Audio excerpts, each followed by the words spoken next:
عمرك سألت نفسك قبل كده انت مميزة في ايه؟ طيب لقيتي اجابة ولا ملقتيش؟ لو ملقتيش اجابة الفيديو ده ليكي. لو الاحساس ده وجعك قبل كده فاحب اقولك انك مش لوحدك.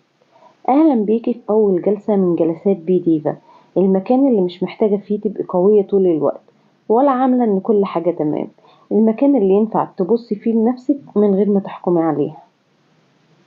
انا عارفة احساس انك تفضلي سنين حاسة ان في حاجة ناقصة، ان غيرك عنده ميزة واضحة، موهبة، حضور، حاجة بتميزه وانتي مش لاقية اجابة لسؤالك. كنت فاكرة ان الميزة لازم تبقى حاجة كبيرة، انجاز يتشاف او حاجة الناس تتكلم عنها، لكن الحقيقة ان اقوى ميزة جوانا غالبا ان احنا بنكون متعودين عليها لدرجة اننا مش شايفينها. في يوم واحدة سألتني سؤال بسيط، قالت لي ليه دايما الناس بتيجي تحكي لك مشاكلها؟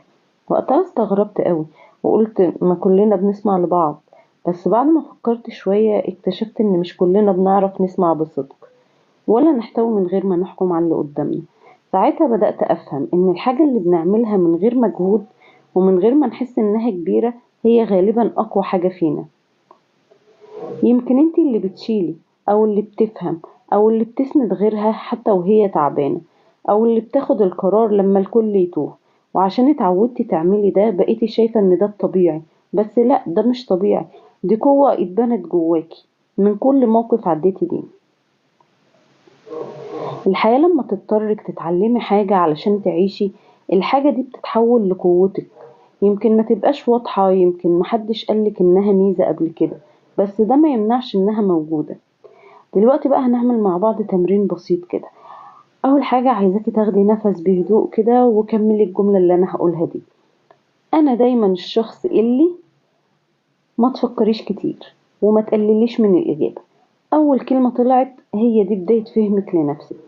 انت مش محتاجة تبقي شبه حد ولا تلاقي ميزة جديدة، انت محتاجة بس تلاحظي اللي موجود فعلا جواكي.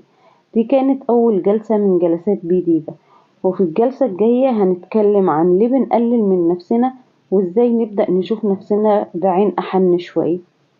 افتكري دايما ان انت مش محتاجة تبقي نسخة تانية من حد، انت محتاجة تفهمي نفسك، واول ما تفهميها هتعرفي انك طول الوقت كنت مميزة. ولو حابة نكمل الرحلة سوا اعملي اشتراك في قناة علشان بديبة مساحة امان ليكي انت. اشوفك في الفيديو الجاي.